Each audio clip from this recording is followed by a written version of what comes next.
Corintios, la primera carta a los Corintios, capítulo 15, primera de Corintios, capítulo 15, dice el versículo 3,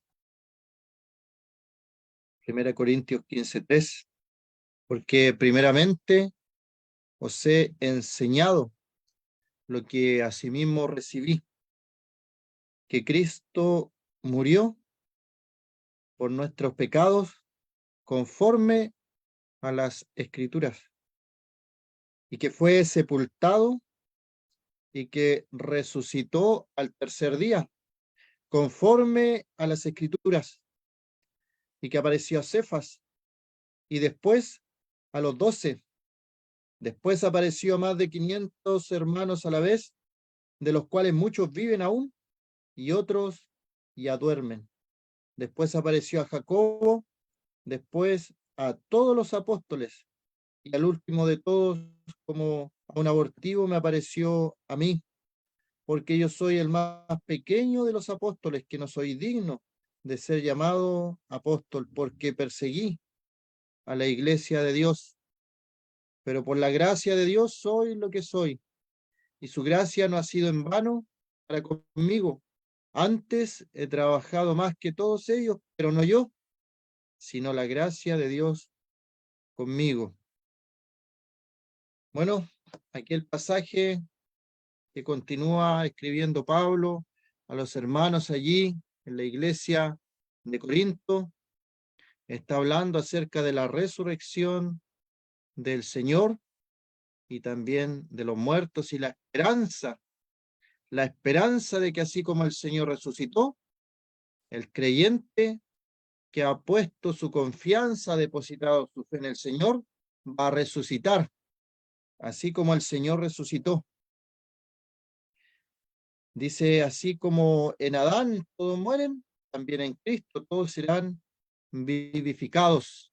Se le menciona aquí al Señor como el primero, el primogénito de los muertos, para que en todo él también tenga la preeminencia.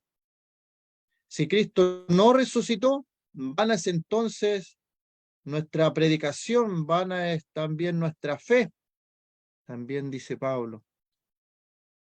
Hemos escuchado en una de las partes acerca de la resurrección de nuestro Señor.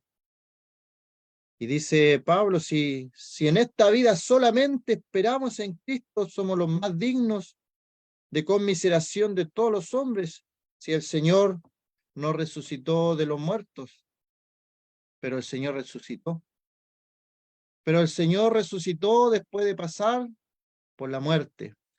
Y hemos leído en el verso 3, primeramente os he enseñado lo que asimismo recibí. Y si nosotros estamos predicando en esta mañana, en esta tarde, es porque primeramente nosotros recibimos el mensaje de salvación, lo creímos.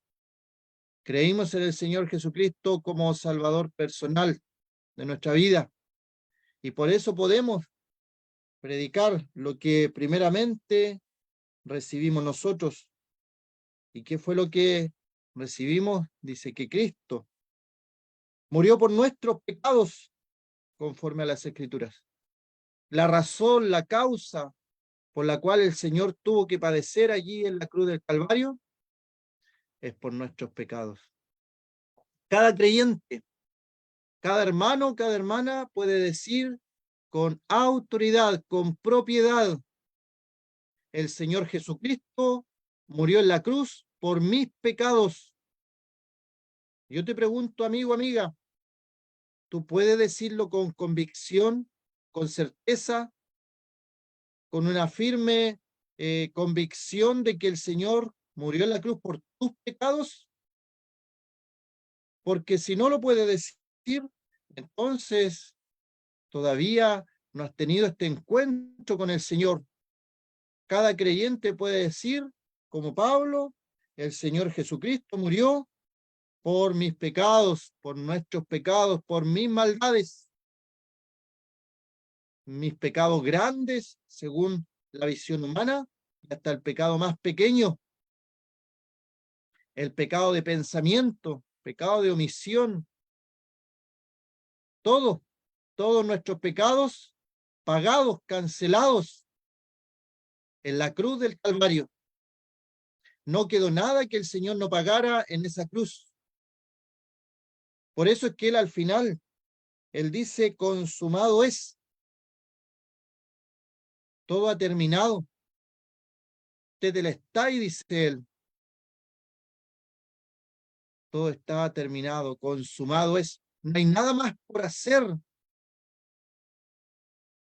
Si hay algún amigo que está haciendo alguna procesión para alcanzar salvación, el Señor dice, consumado es, ya no tienen nada más que hacer.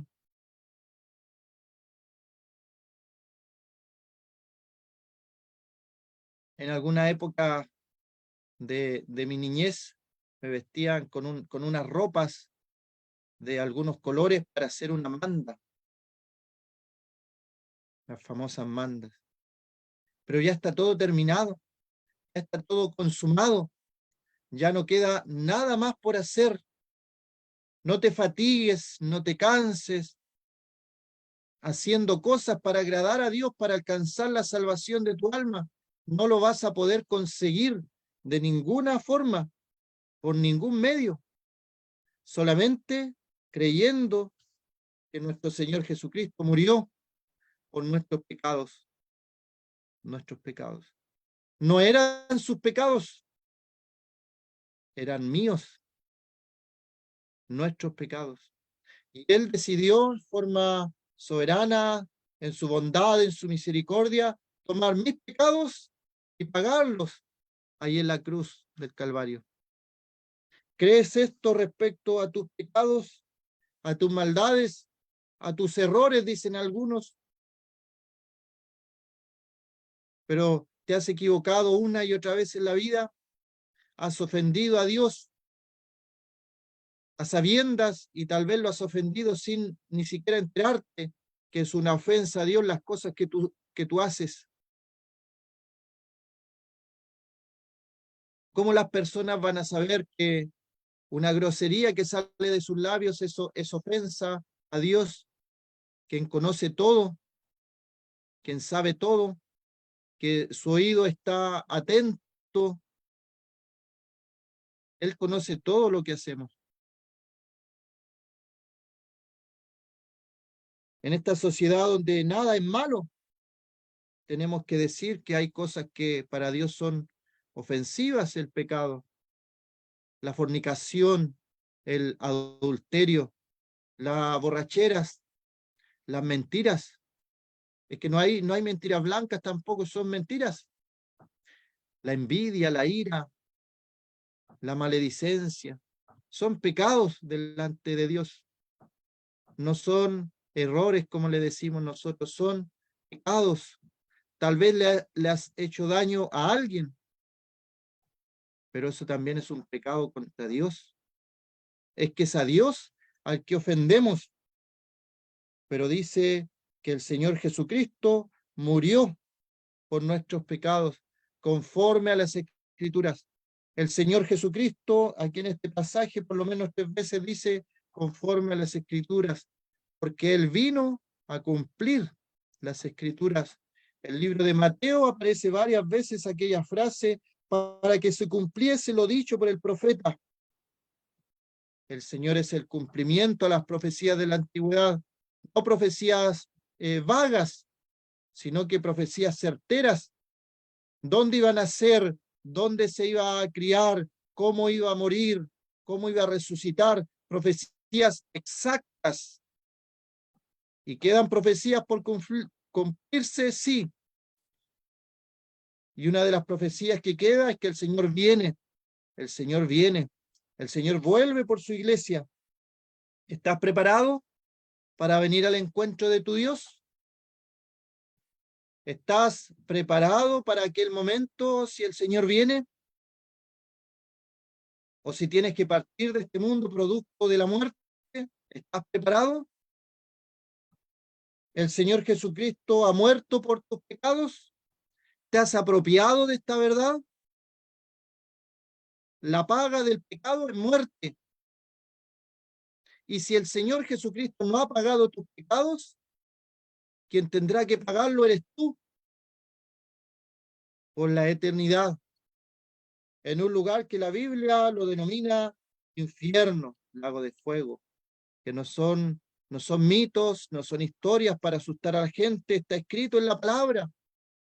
El Señor Jesús habló del infierno, el Señor Jesús habló del tormento que se sufre en ese lugar, y el Señor Jesucristo murió por nuestros pecados. ¿Por qué te afliges pensando en tus pecados en tu vida? Si tienes convicción de pecado, si consideras que has ofendido a Dios, que quieres cambiar tu vida, quieres cambiar tu rumbo, que no quieres ir a ese lugar de condenación, toma tus pecados y llévalos al Señor. Que sea Él, muriendo en la cruz del Calvario, quien pague estos pecados. Él murió por nuestros pecados, fue sepultado y resucitó al tercer día, conforme a las Escrituras. El Señor Jesucristo todo lo hizo conforme a las Escrituras. Murió conforme a las Escrituras como el Cordero de Dios que quita el pecado del mundo, cumpliendo las profecías, Isaías 53, el Salmo 22 y otras más, muriendo en la cruz del Calvario por nuestros pecados. Fue sepultado conforme a las Escrituras. El libro de Jonás nos muestra la historia de Jonás y el gran pez. Y así como Jonás estuvo en el vientre del pez 3 días y 3 noches, así es necesario que el Hijo del Hombre esté 3 días y 3 noches en el vientre de la tierra. El Señor cumplió las profecías conforme a las Escrituras y que fue resucitado conforme a las Escrituras. 2 y 3 días y al tercer día volveré a la vida conforme a las Escrituras. Todo lo hizo conforme a las Escrituras. Nuestro Señor Jesucristo murió por nuestros pecados. ¿Crees esto? ¿Crees esto? ¿Saben que muchas personas rechazan el mensaje de salvación? Esto no es automático. La persona tiene que creer, tiene que apropiarse de esta verdad. No hay tal cosa como me decía alguien, el Señor Jesucristo murió por todos, dijo. Yo soy parte de ese todo, pero no es automático. La persona debe creer, tiene que tener un encuentro personal con el Señor. Juan 3 y Juan 4 nos hablan de encuentros personales con el Señor. Nicodemo y la mujer samaritana, donde hubieron conversaciones, donde hubo un encuentro. ¿Has tenido este encuentro con el Señor en tu vida? ¿O has escuchado la palabra una y otra vez y la has rechazado por distintas razones? Tal vez los afanes de este siglo, tal vez los engaños de las riquezas te han hecho escuchar la palabra, pero luego te olvidas. No hay una reacción, no hay fruto. Tal vez vienen las aflicciones de este mundo y prefieres no acercarte al Señor. Prefieres vivir tu vida. Algunos dicen vivir la vida libre, pero al final están llenos de esclavitud. Bueno, la invitación está hecha. Cada persona puede decidir si cree o rechaza el mensaje de salvación. Nuestra invitación solamente como instrumento es: cree en el Señor Jesucristo y serás salvo. Que el Señor bendiga su palabra.